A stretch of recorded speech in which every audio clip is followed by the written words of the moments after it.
जादुई खजाना। एक गांव में राजू और शिवा नाम के दो दोस्त रहा करते थे। दोनों में से किसी को भी कोई भी कष्ट होता तो वो दोनों हमेशा एक दूसरे की मदद करते थे। ये देखकर गांव के लोग भी हैरान रह गए थे। एक दिन शहर में कुछ काम होने के कारण वो दोनों जंगल के रास्ते से शहर की ओर निकल गए। कुछ देर चलने के बाद उन्हें एक पेड़ दिखाई दिया। वो पेड़ उनसे कहने लगा, ओ मुसाफिरों, ये रास्ते पर तुम्हें खतरा ही मिलेगा, किसी और रास्ते से चले जाओ। पेड़ की बातें सुनकर वो दोनों सोच में पड़ गए। शिवा ने भी पूछा, कोई भूत या डाकू तो नहीं? नहीं, लेकिन उससे भी खतरनाक कुछ है जिससे तुम्हारी जान को खतरा हो सकता है। मेरी बात मान लो और वापस चले जाओ। पेड़ के इतना कहने पर भी वो दोनों नहीं माने। अब उनके मन में उत्सुकता जाग गई थी और उन्हें आगे क्या है देखना था। वो दोनों उसकी बात ना मानकर आगे निकल गए। कुछ दूर चलने के बाद उन्हें एक सोने की पेठी दिखाई दी। उसे देखकर वो दोनों बहुत खुश हुए। शिवा ने जवाब दिया, शायद इस खजाने को हमसे छुपाने के लिए ही उसने ये झूठ बोला होगा। चलो उस पेड़ की बातें छोड़ो और इस खजाने का क्या करना है ये सोच। अब इसे हम दिन में तो गांव नहीं ले जा सकते। गांव वालों को इसका पता चल जाएगा। एक जन यहाँ रुककर खजाने का ध्यान रखेगा और दूसरा गांव वापस जाकर खाना और इस खजाने को वापस ले जाने के लिए कुछ सामान लाएगा।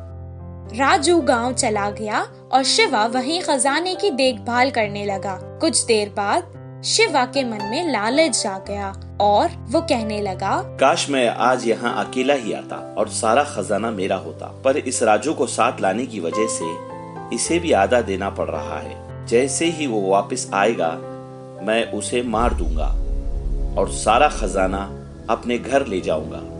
इतना कहकर वो अपने हाथ में एक चाकू लेकर तैयार बैठा था। दूसरी ओर राजू के मन में भी अब लालच आ गया था। मैं भोजन में जहर मिलाकर ले जाता हूँ, किसी को भी पता नहीं चलेगा कि वो कैसे मर गया और मैं खजाना लेकर गांव वापस आ जाऊंगा। वो जहर से भरी खजाने की थैली लेकर जैसे ही शिवा के पास आया, शिवा उसे मारने के लिए तैयार बैठा था।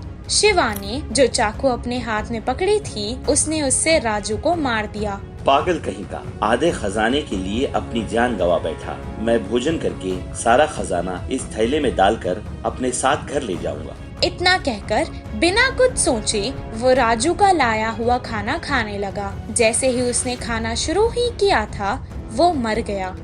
पेड़ की बातें सच हो गई थी।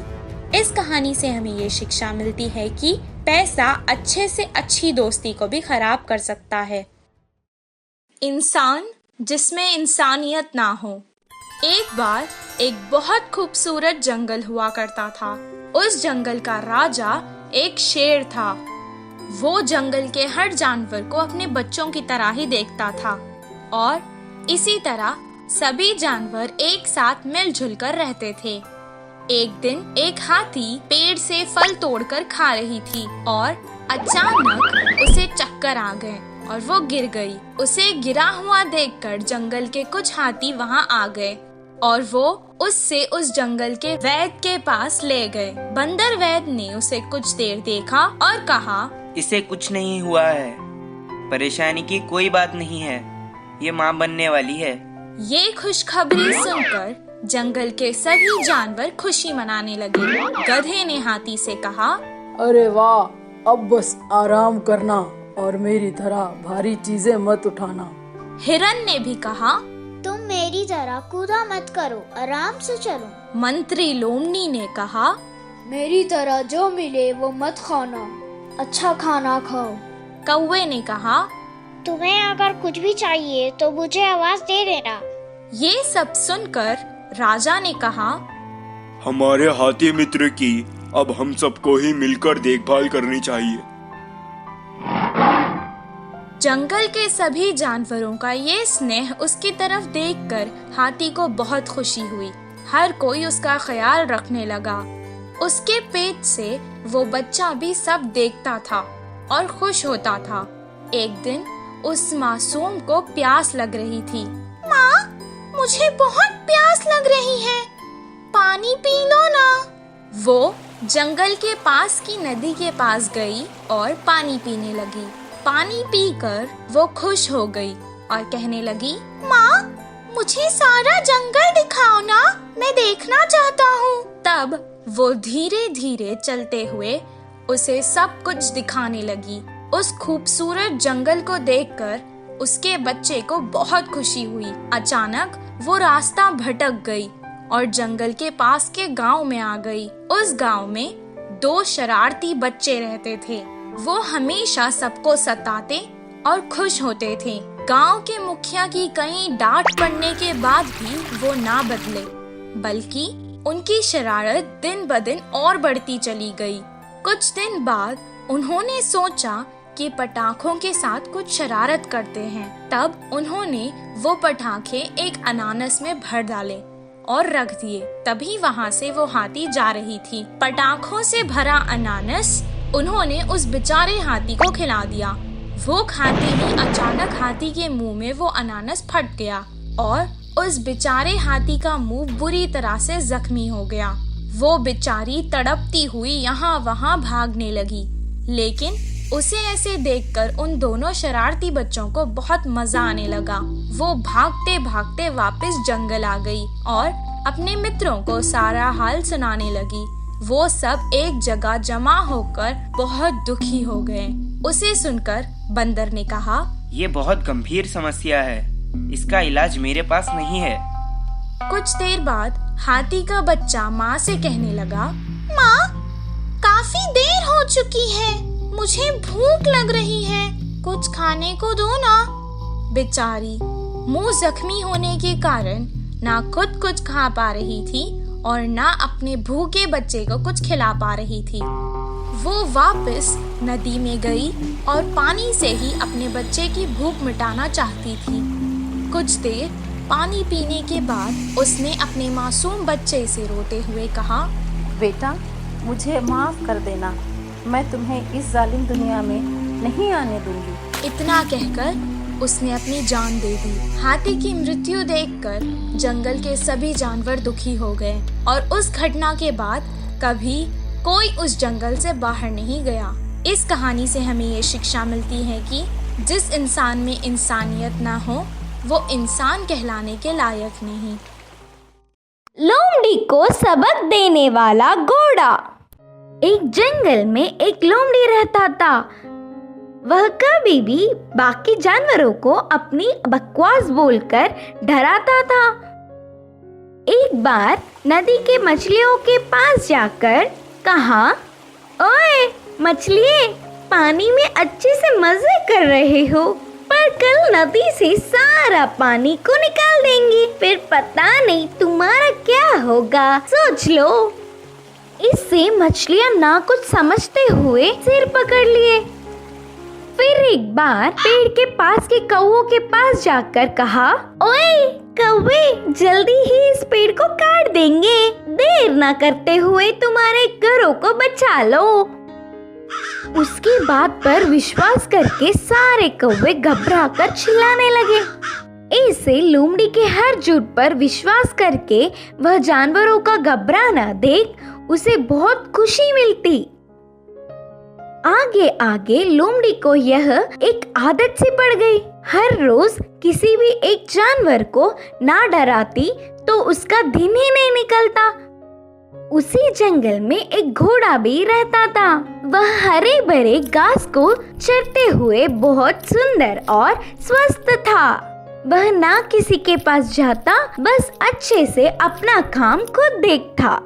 एक दिन घास चर रहे घोड़े के पास लोमड़ी पहुंचा। घोड़े ने उस पर उतना ध्यान नहीं दी। इससे लोमड़ी, यह जंगल में सारे जानवर मुझे देखकर घबरा जाते, नहीं तो कुछ मैं क्या बोलूंगा करके बेसब्री से देखते, लेकिन यह घोड़ा मुझ पर ध्यान ही नहीं दे रहा है, इसकी खबर तो लेनी ही है करके सोचा। बाहर से घोड़े को अपने प्राणों को बचाना हो तो जल्दी से यहाँ से भाग जाओ। वह क्या मुसीबत है? बोलकर घोड़े ने पूछा। हमारे राजा शेर तुम्हें मारने आ रहे हैं, मैं उधर से ही आ रहा हूँ। लोमड़ी के बारे में पूरी बात जानने वाला घोड़ा उसको सबक सिखाना चाहता था और कहा, अच्छा बस इतनी सी बात है, मुझे शेर से डर नहीं लगता, उसके बारे में तुम परेशान ना हो। बोल के लोमड़ी लोमड़ी मेरी बात छोड़ो, पहले तुम्हारे प्राण बचा लो, कहा घोड़ा। हाँ, मेरे प्राणों को क्या हुआ? करके संदेह से पूछा लोमड़ी। हमारा राजा शेर का एक लौता बच्चा बीमार हुआ, तो उपचार के लिए हाथी के पास जाने पर पूंछ के कोने में सफेद निशान वाले लोमड़ी की खून पीने से बीमारी ठीक हो जाएगी करके बताया। तब से शेर तुम्हारे लिए देख रहा है, तुम दिखोगी तो मार देगा, जाकर चुपके अपने प्राणों को बचा लो, बोलकर कहा घोड़ा। इससे लोमड़ी भयभीत होकर तुरंत जंगल के घने पेड़ों में घुसकर बिना किसी को दिखे घर गया। एक हफ्ता भर बाहर नहीं निकला, खाना पीना छोड़कर घर में ही छुप गया। उसके बाद एक खरगोश लोमड़ी के घर पर आया।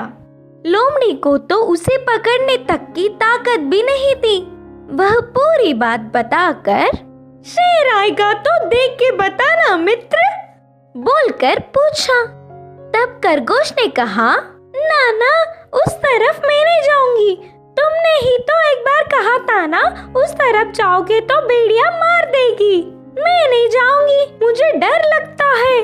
फिर एक दिन लोमड़ी को देखने गधा आया, वो भी एक कारण देकर उधर से चला गया। भूतकाल में बेवजह उन्हें अपनी बकवास बताकर डराने के लिए लोमड़ी अपने आप को कोसता रहा। 10 दिन बाद घोड़ा आया। शेर आ रहा है कि नहीं, अब तुम ही बताओ मित्र। तब घोड़े ने कहा, शेर नहीं आएगा, जानबूझकर तुमसे मैंने झूठ कहा, क्योंकि तुम सबको अपनी बकवास बताकर घबरा रहे हो ना।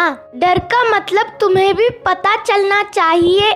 पहले झूठ बोलने पर लोमड़ी को घोड़े पर बहुत गुस्सा आने पर भी बाद में उसे कुछ नहीं होगा जानकर आराम की सांस ली। तब से सारे जानवरों से बहुत ध्यान से रहती थी। इस कहानी की सीख है कि सबसे अच्छे से रहना चाहिए।